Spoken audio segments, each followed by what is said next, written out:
Broadway ਤੁਹਾਡੇ विदेश जाण दे सुपनिਆਂ ਨੂੰ देवेगा हकीकत दी उड़ान। बेहद स्वागत है जी आप सभी स्टूडेंट्स का। एक बार फिर हमारे साथ अमरजीत सिंह कंवर मौजूद हैं, जो जाने माने स्टूडेंट वीज़ा एडवाइज़र हैं, ब्रॉडवे इमिग्रेशन के चीफ हैं। कनाडा को लेकर एक से बढ़कर एक लेटेस्ट अपडेट्स हमारे साथ हर रोज़ शेयर करते हैं। आज फिर हमारे साथ मौजूद हैं। कंवर साहब, आपका स्वागत है और मैं चाहूँगा कि एक बार फिर बिल्कुल लेटेस्ट अपडेट्स का सिलसिला आप शुरू करें। कनाडा के अंदर जो वीज़ा सक्सेस रेट है वो कैसे प्रोफाइल्स के ऊपर है, आज उसी पे बातचीत होगी। प्रोफाइल्स को लेके जब हम बात करते हैं कनाडा के अंदर, तो कनाडा ने खुद ही प्रोफाइल्स को दो कैटेगरीज में बांटा हुआ है according to embassy rules. One is SDS, one is non SDS. जो पुराना एसडीएस था या कहें कि जो पुराना नॉन एसडीएस था वो तकरीबन उसमें से 60% आज की डेट में एसडीएस हो चुका है। अब उसके बाद भी अगर कोई नॉन एसडीएस बच रहा है तो वो अलग सिचुएशन है। तो प्रेजेंटली एसडीएस में क्या है, आपका 6 आइल्स का होना ओवरऑल, पीटी 60 का होना ओवरऑल, या टॉइफल का 83 ओवरऑल होना, ये है एसडीएस होने की पहली शर्त। उसके अलावा जीआईसी, 1 ईयर का फी ट्रांसफ़र, ये रूल तो अप्लाइड रहेंगे। अब सक्सेस रेट की जब हम बात करते हैं तो यहाँ पर सबसे पहले यही चीज़ है जो आपके वीज़ा के डिसीजन के ऊपर इफेक्ट डाल रही है।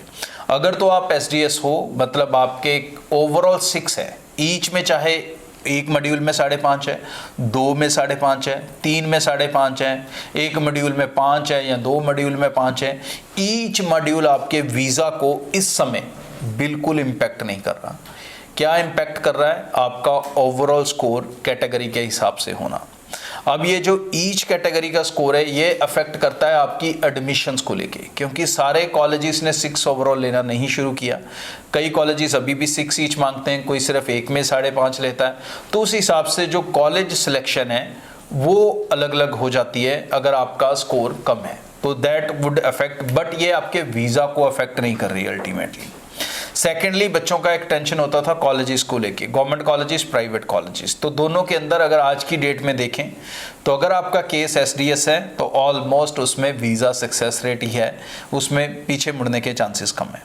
ओनली थिंग जो आपको ध्यान रखनी है वो ये है कि आप जिस भी कॉलेज या जिस भी यूनिवर्सिटी में अप्लाई कर रहे हैं, you have to make sure कि उसका जो कोर्स है that should be relevant to you.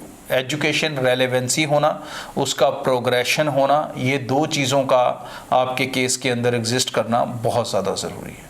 अब दूसरी तरफ अगर हम बात करें नॉन एसडीएस स्टूडेंट की, तो वहाँ पर सक्सेस रेट नामात्र है। मतलब किसी के ओवरऑल 5.5 हैं तो मैं उसे बिल्कुल सजेस्ट नहीं करता कि वो कनाडा करे। किसी के ओवरऑल 60 से कम है तो भाई अप्लाई कर सकते हो, लेकिन कहीं ना कहीं हाई साइड ऑफ डाउटफुल आप रहोगे। पीटी के अंदर कहीं ना कहीं फिर भी वीज़ा दिख जाते हैं, ओवरऑल 5.5 में नहीं दिख रहे आइल्स के अंदर, लेकिन पीटी में अगर ओवरऑल 58 भी है, 59 भी है तो वीज़ा देखने को मिल रहे हैं। उस स्कोर को भी कहीं ना कहीं वीज़ा ऑफिसर एक अच्छे स्कोर की तरह कंसिडर कर रहा है। लेकिन मैं ये नहीं कहूँगा कि इस स्कोर के साथ ही सारे बच्चे अप्लाई करो। So that you have to make your decision कि बेटर है कि आप एसडीएस कैटेगरी में रहकर अप्लाई करें, वहाँ पर आप सक्सेस रेट ज़्यादा अच्छा ले सकते हैं। और कनाडा के लिए अपनी एप्लीकेशंस को बिल्कुल डिले ना करें, क्योंकि जब किसी एम्बेसी के अंदर कोई बहुत खूबसूरत समा चल रहे हो, अच्छा सक्सेस रेट चल रहा हो, फास्ट प्रोसेसिंग चल रही हो, तो उस अपॉर्चुनिटी को, उस समय को मिस नहीं करना चाहिए। आगे भी इस चैनल के जरिए रेगुलर अपडेट आपसे शेयर करता रहूँगा। ब्रॉडवे से अप्लाई करना चाहते हैं तो निश्चिंत होकर, बेफिक्र होकर हमारे दिए गए नंबर्स पे कांटेक्ट करें, अपने नियरेस्ट ब्रांच ऑफिस में जाके मिलें और निश्चिंत होकर अप्लाई करें। Thank you so much. So बड़ी इंपॉर्टेंट इन्फॉर्मेशन हमारे साथ अमरजीत सिंह कंवर ने शेयर की है। 9023890238 इस नंबर पे आप पूरी क्लैरिटी ले सकते हैं। ऑनलाइन फाइल भी मूव कर सकते हैं, ब्रॉडवे इमिग्रेशन के किसी भी नियर बाई ऑफिस में विजिट कर सकते हैं। 9023890238 पर्सनल अपॉइंटमेंट भी बना सकते हैं। Thank you so much. Thank you. Broadway ਤੁਹਾਡੇ विदेश जाण दे सुपनिਆਂ ਨੂੰ देवेगा हकीकत दी उड़ान।